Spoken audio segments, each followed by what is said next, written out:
In this video, I'll be ranking all 57 Bedwars maps. Over the years, they've added maps for the game, and they've recently revamped some older maps, so it's about time I ranked the maps for Hive's most popular game. But there's so many maps, so I decided to do things a little differently, and rank them in a tier list instead. A lot of the maps have the same layout, and what I have to say about them would be relatively the same, so this will be easier for me.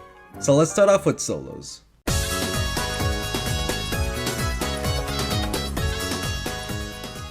To start off, we have Arrow. This is one of the most interesting Bedwars maps. A lot of the maps don't have different layers of depth to it, and it makes the map stand out.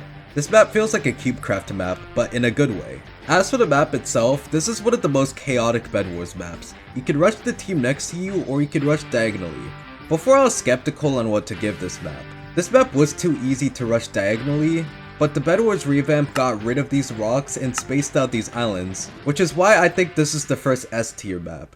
Hive is an A tier. Definitely not one of my favorite maps, but it's just a nice looking map with good team islands, a good middle, and fair island spacing. I have nothing to say about this map. Now we have Brutaxis. This is one of the newest Bedwars maps. The team islands are good, the islands are spaced nicely, and middle is flat and open. I will say the middle could be way more interesting. Visually it's also a bit unappealing, but besides that, this map is a B tier. Now for Castle, which is my second S tier. I like the team islands, I think the spacing between the islands are good, and middle is very iconic. Having fights at middle is amazing, and oh my god, the castle stairs. I mean, goddamn, you feel like some little kid's dream up here. But the only issue I have with this map are the trees. The ones at Diamond Gen Island makes going back to base awkward. It used to be way worse though, as I'm pretty sure middle also had trees that got in the way, but they fixed it with the Bedwars revamp. Now it's time for, oh god, I'm giving Facility a D tier. It's mainly because of the confusing layout of middle. To collect emeralds, you have to go downstairs, go down tunnels, and then go back. It takes so long to collect emeralds that it spawns more before you're done collecting the 2 emerald summoners. I'm kinda surprised they didn't tweak this with the Bedwars revamp. The surface of this map is also too cluttered to have fights on. Deciding what the worst solos map was difficult, but I believe this one's the worst one. It's not the worst thing to play on, in fact it actually improved slightly with the Bedwars revamp, but it's mainly just a confusing layout of middle that drags this map down. Okay, that was a lot, but now we have Festive. This is a Christmas only map. The team islands are good, the Diamond Generator Island is alright, and middle is a bit odd to have fights on, but it's not too bad. Originally I was going to give this map a C tier because the spacing between the Diamond Gen Island and middle is a bit awkward, but they made it easier to get to middle with the Bedwars revamp, so I'll give Festive a B tier. And now we have Haunted, which is a Halloween only map. This map never returned for Halloween back in the day until Dices asked for it to return, and the Hive went digging for this map to include it in their map rotation. As for the map itself, the team islands, the Diamond Gen islands, and the spacing between the islands are good. The only thing I could think of is middle itself. I like the concept for middle, but these stairs can get annoying sometimes, and the outer part should probably be a little larger. B tier. Igloo's a B tier. It's decent in every aspect, but the main thing that's holding this map back for me is the ice.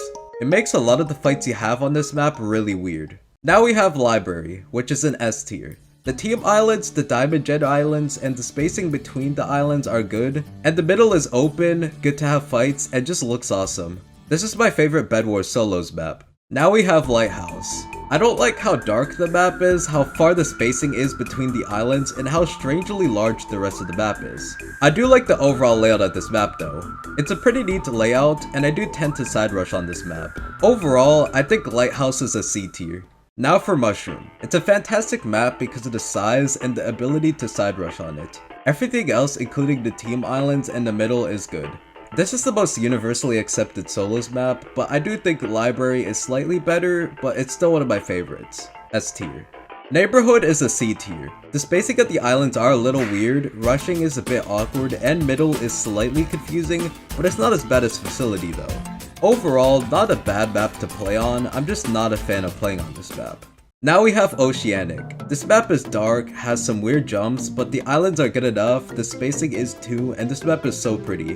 The coral at middle does get in the way sometimes though, but I'll give this map a B tier. Now it's time for Sandstorm. Before the Bedwars revamp, this map would have been a C tier for its odd middle and the tiny Diamond Gen islands. But the middle now has been cleaned up a lot and the Diamond Gen islands are slightly larger. Hive actually saved a really odd map to play on. I think it's safe to give this map an A tier. Sprout, on the other hand, is a C tier. Don't get me wrong, this map looks beautiful, but playing on this map is a little awkward. The detailing feels a little too much. I think it's mainly the awkward gameplay of your team islands and the diamond generator. Middle is mostly fine, just the inside of the tree trunk is cluttered. Now we have Sway. This is a very flat map, and fights on this map are nice. The distance between the islands are fair, and middle is okay. Not sure why they made it nighttime now, but it's a pretty cool map to play on. I'll give this map an A tier. Tree Trunk is one of my favorite new Bedwars maps. It's one of the prettiest maps, and the gameplay of this map is so good. I don't really have any complaints for this map. This map also sort of became a meme map, with Avery covering her island with planks and players thinking it's the floor. Honestly, this is an A tier map. But now we have Turris, which I'll give a B tier. The team islands are hilly and middle has a lot of unnecessary obstacles like the wheat and the fencing, but overall this map is spaced out nicely and I like the tiny islands that help you get to middle. I tend to side rush on this map either way though. Now finally we have Warped. This is one of the prettiest solos maps. This map is also unique for having 2 ways to rush the team next to you. This map was originally a low B tier though because of the fog and the particles, but now with the Bedwars revamp, they removed the fog and the particles, and they also updated these islands between the bases so it's way more fair.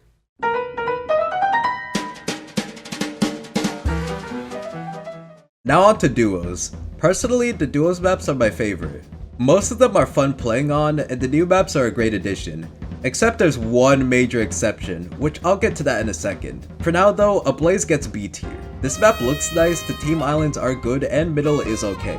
The only issue I can think of is the spacing of the islands, specifically from Diamond Generator to the middle, and these islands are a bit far. People also tend to hide a lot inside the base, which can get pretty annoying. Now it's time for Amulet, which I'll say right now is a D tier. This was a duos map that Hive teased, and I said that it looks fun to play on. But that second map, honestly, I want to play on that map because it looks like it will be a duos map. And actually, genuine question, why are all of the duos maps just better in like every way? Like even in Sky Wars, I just enjoy playing on the duos maps more than the solos maps. Although something I didn't realize last year is that this is only just a duos map. This map takes the crown for the biggest Hive map, period.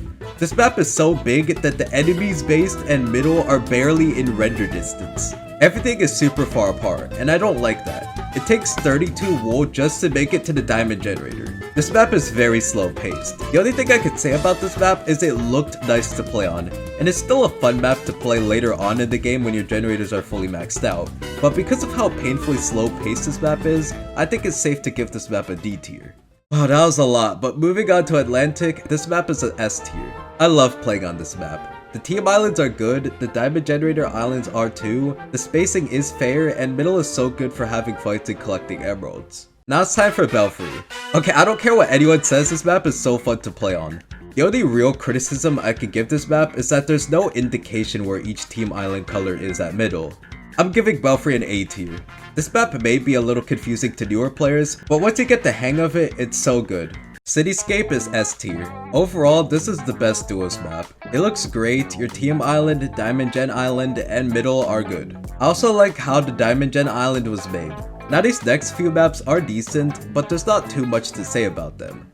Eggs is an A tier.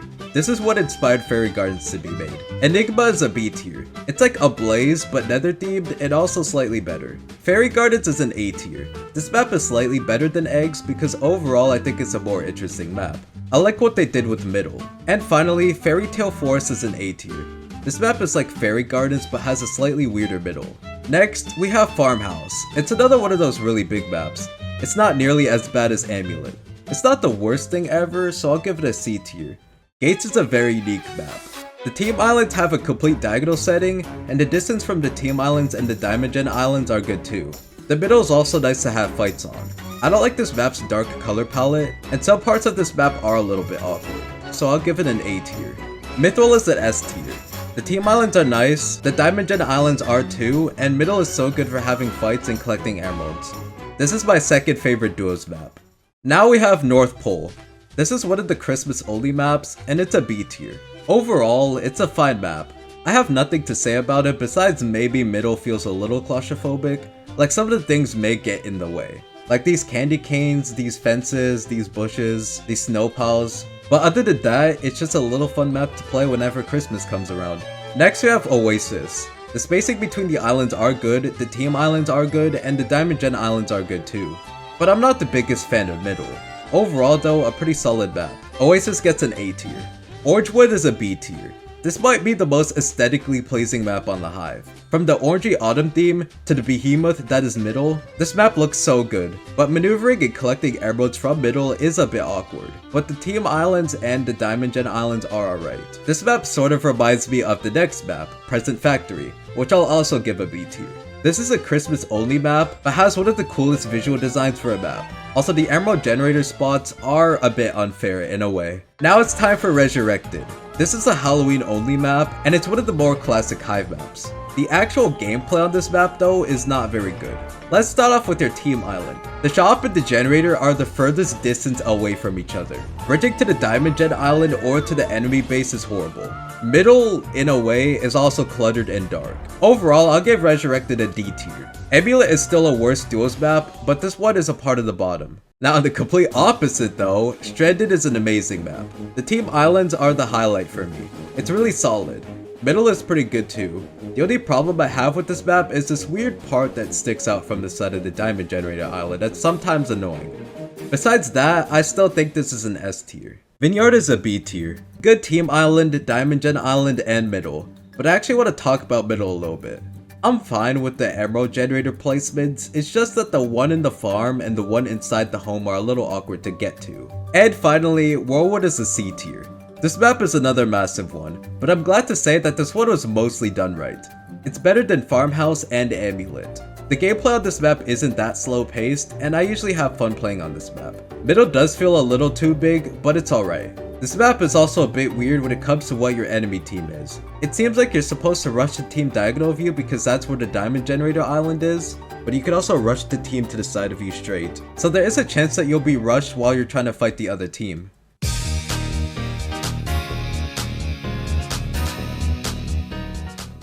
And finally, to start off squads, we have Autumn, also known as Spring, Summer, and Winter. The island before Middle is too small. Getting to the Diamond Generator is a bit difficult. And Bedwars slowed this map down, but that's like every squad's map now, so I won't factor that in. Late game on this map is usually fun, so I'll give this map an A tier, or I guess these maps. I'm assuming Autumn is the main version of this map. Either way, A tier for all of these maps.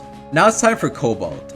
This map has a really weird dynamic where the most efficient way to get to diamonds is to go through Middle and then use these islands nearby. To get to the Diamond Generator without doing that, you need over 40 blocks. You'll need to purchase wool 3 times to get to Diamond Generator, which is horrific. Besides that, the team island and Middle are fine, so I'll give this map a C tier. Now for Coven.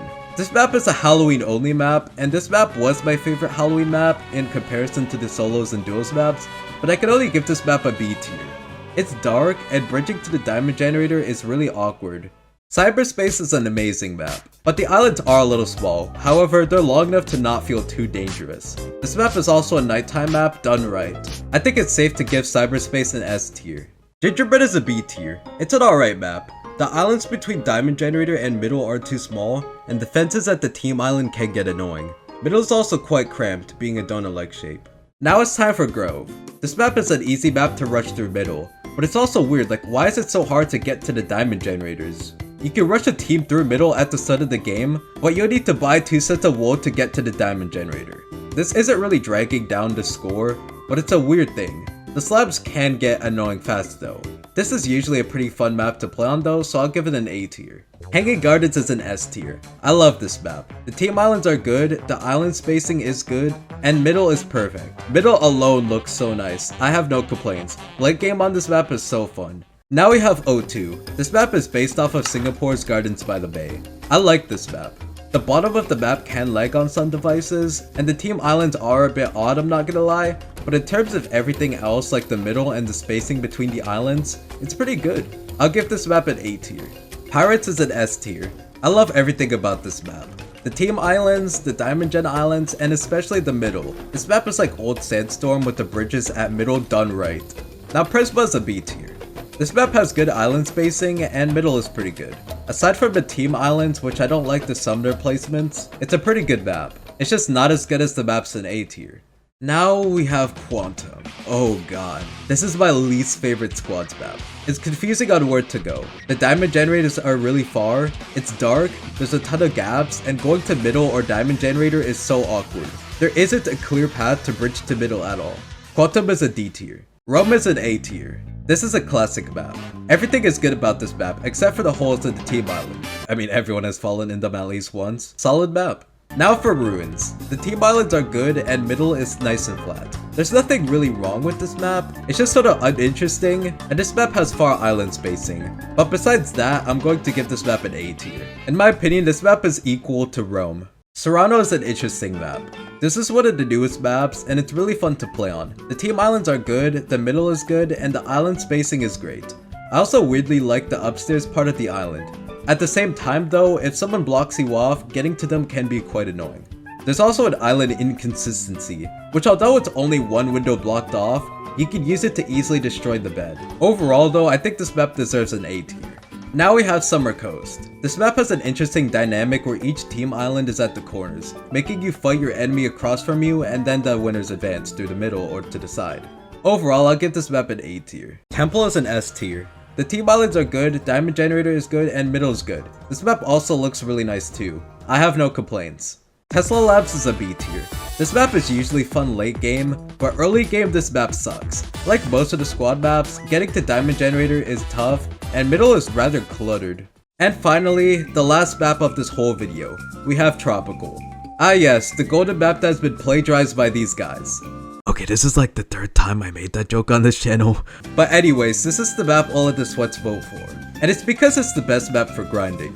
If you're good enough at parkour, you only need 8 blocks or less to get to the enemy base, which is really absurd and shouldn't exist, especially with the slower nature of Bed Wars. The team islands and middle are so good, and late game on this map is so fun that I can't give this map anything lower than an A tier. Wow, that was a lot of maps to go through. Here's my tier list for the solos maps, the duos maps, and finally the squads maps. The tier list for these maps can be found in the description. You can rank each variant individually, or rank all 57 maps all at once. Comment down below some of your favorite Bed Wars maps. If you've made it this far, please subscribe, and go check out another one of my ranking videos here.